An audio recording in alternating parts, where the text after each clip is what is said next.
liquidity is really important. So if you're going to buy an asset and you implement an incredible value added strategy and you add a lot of value to your asset, you're going to see access to liquidity that's untapped. And then all of a sudden you're going to realize, man, maybe we shouldn't have set the expectation that we're going to implement a buy and hold infinitely strategy to your investors. Because if you can't capitalize on that gain, if you can't receive that liquidity, you're going to have a problem scaling your business the way that you probably want to. How's it going, everyone? Welcome back to the show and welcome back to another episode. Today, we're going to talk about the brutal truth regarding the buy, hold, refinance, infinitely hold strategy. So first of all, I want to talk about why this is a good strategy, why this is worth talking about in detail.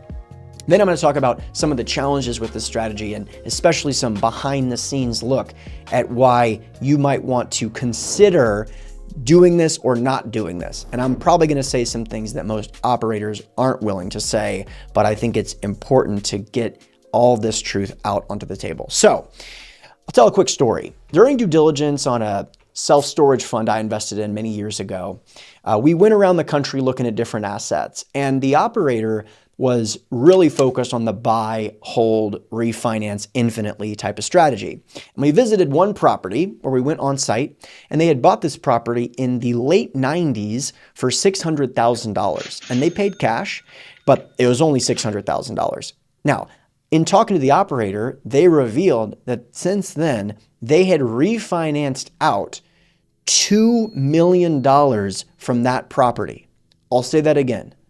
They bought the property for $600,000 in cash. They implemented a value add strategy, refinanced once, and about 5 years later, refinanced again. The cumulative refinance proceeds were $2 million. That doesn't include cash flow from operations. That doesn't include anything else. That is just refinance proceeds. And what's the best part about refinance proceeds? You guessed it, non-taxable, because it's not a sale. It's not a gain. It's literally you just borrowing money.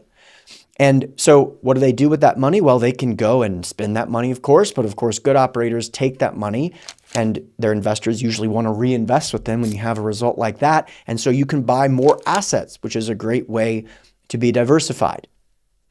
Plus, on the good side, this buy, hold, refinance strategy is one of the main ways that true generational wealth is created in the United States for a lot of reasons.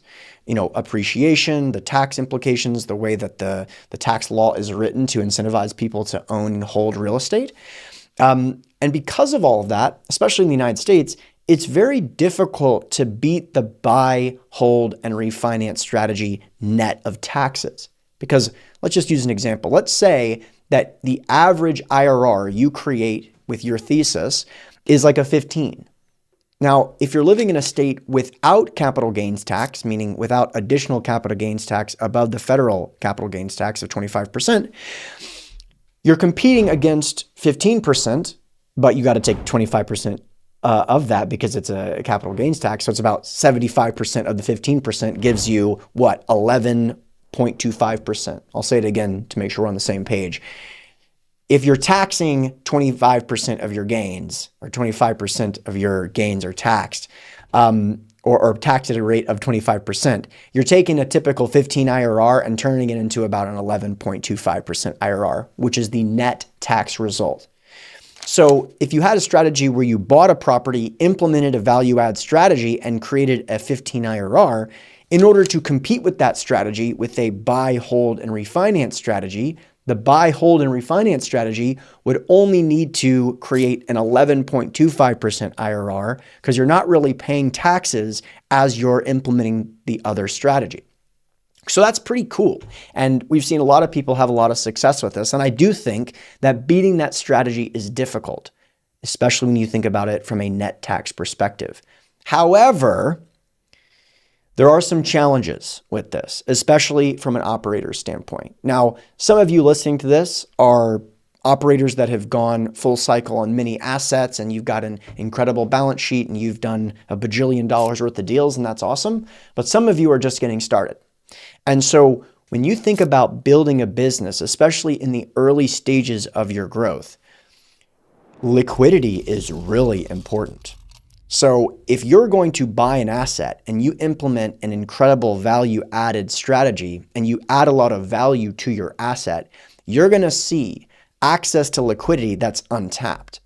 And then all of a sudden you're going to realize, man, maybe we shouldn't have set the expectation that we're going to implement a buy and hold infinitely strategy to your investors.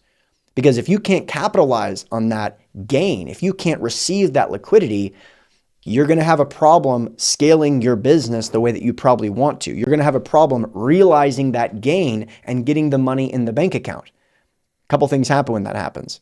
If you get the liquidity, you're maybe able to go on bigger loans without taking on a KP. If you get the liquidity, you may be able to hire better employees or use better technologies. You can start using the money like a business owner would. And business owners don't typically want to plug all their net worth into illiquid real estate deals, right? But something else happens. One of the main questions LPs ask when they're thinking about investing with an operator is, have you ever taken a deal full cycle?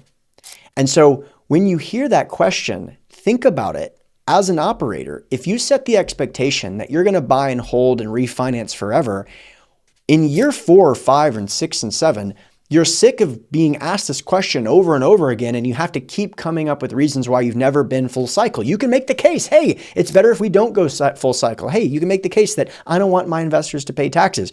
Or you can realize that you're fighting against something that's very powerful, which is, have you ever actually fully executed your business plan?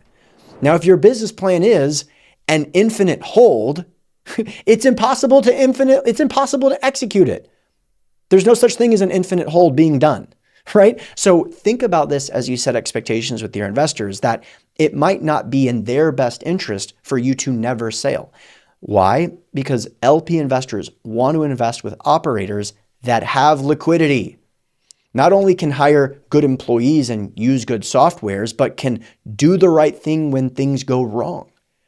Like most capital raisers worth their salt would much rather put money into a deal than do a capital call.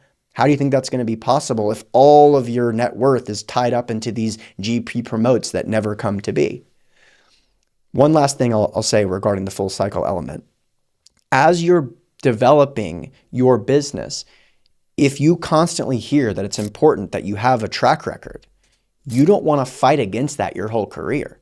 It might be worth considering implementing some quicker wins, especially early on in your career, that you can then point to. And if you do that, if you execute the business plan correctly, you get the liquidity, you get the track record, you get the claim that you've taken deals full cycle. And once you have that stuff and you've got some buffer in case things go wrong, you can kind of check it off the box, as you probably should, and transition to focus on more long-term strategies. Now, this doesn't mean that all things are being equal. This doesn't mean that everyone should go out and do this, but I just wanted to address a couple things. Yes, buy and hold and refi strategies are great, but you've got to balance the need for liquidity, the need for net worth from a loan guarantor perspective, the need to be able to hire great employees and use great software and build something a little bit more robust, and maybe most importantly, the ability to help out when things go wrong. By that I mean, if you have access to money, you can probably solve a lot of the problems with money. And problems with money happen all the time in the world of investing and raising capital. Hope that helps.